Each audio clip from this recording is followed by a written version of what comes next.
Baik, bismillahirrahmanirrahim. Assalamualaikum warahmatullahi wabarakatuh. Alhamdulillah rabbil alamin. Wassalatu wassalamu ala asrofil anbiya'i wal mursalin wa ala alihi wa sahbihi ajma'in. Amma ba'du. Rabbi shrahli sadri wa yassir li amri wahlul 'uqdatam min lisani yafqahu qawli. Amin ya rabbal alamin.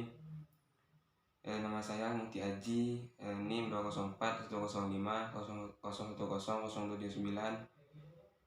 Di sini saya akan menanggapi video Bapak yang menjelaskan tentang ekonomi tertutup dengan kebijakan pemerintah atau dikenal ekonomi tiga sektor.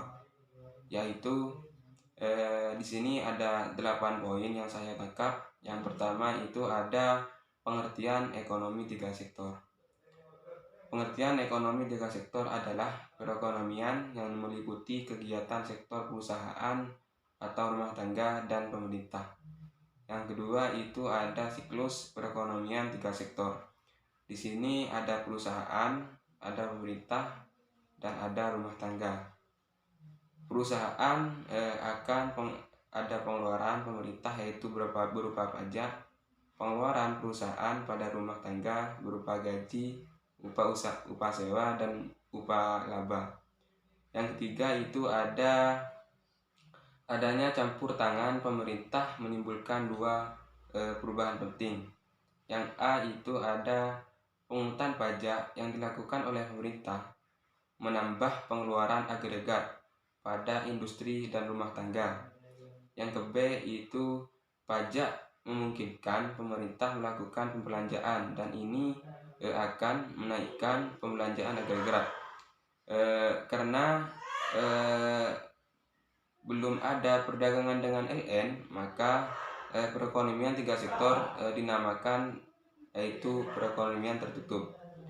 Yang keempat itu ada aliran baru dalam sirkulasi aliran pendapatan. Jadi pembayaran pajak oleh RT dan perusahaan kepada pendapatan pemerintah, pengeluaran pemerintah ke sektor perusahaan kepada pembelian barang dan jasa yang diproduksi perusahaan. Aliran pendapatan dari sektor dari pemerintah ke RT dan I kepada pembayaran atas penggunaan faktor-faktor produksi RT dan I oleh pemerintah.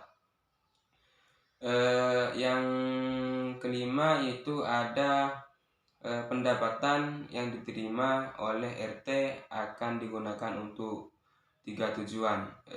Yang pertama itu ada ditabung. Yang ke B itu ada membayar pajak. Dalam keseimbangan berlaku bersamaan Y sama dengan C tambah I tambah G. Sedangkan tiap tingkatan pendapatan nasional berlaku Y sama dengan C tambah S tambah T. Yang C itu membiayai konsumsi. Yang keenam itu ada syarat keseimbangan. Dalam syarat keseimbangan ini ada penawaran agregat atau disebut dengan AS, agregat dengan AD dalam perekonomian yang tidak melakukan perdagangan, LN, AS sama dengan Y. Sehingga pada keseimbangan pendapatan nasional berlaku persamaan C tambah I tambah G sama dengan C tambah S dan tambah T. Apabila C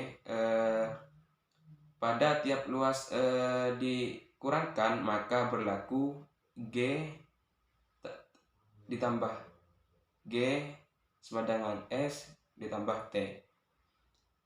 G ditambah G adalah suntikan, S ditambah T yaitu adalah bocoran. Yang ketujuh itu ada pajak langsung dan pajak tidak langsung. Yang A, pajak langsung yaitu adalah jenis pungutan pemerintah yang secara langsung dikumpulkan dari pihak yang wajib membayar pajak. Yang ke B itu pajak tidak langsung, adalah pajak yang bebannya dapat dipindahkan pada orang lain. Dari bentuk-bentuk pajak pendapatan, yang A itu pajak regresif adalah persen pajak turun ketika pendapatan naik. B, pajak proporsional adalah pajak tetap untuk berapapun tingkat pendapatan. Yang ke C itu pada pajak progresif adalah persen pajak naik ketika pendapatan naik. Jadi yang terakhir itu ada efek pajak terhadap konsumsi dan tabungan. Jadi pajak akan menurun YD pendapatan deposito sejumlah T, sehingga YD sama dengan Y kurangi T, karena YD turun, konsumsi dan tabungan S juga turun. Mungkin itu saja dari saya. Apabila ada kesalahan, mohon maaf. Saya akhiri. Ihdinas shiratal mustaqim. Wassalamualaikum warahmatullahi wabarakatuh.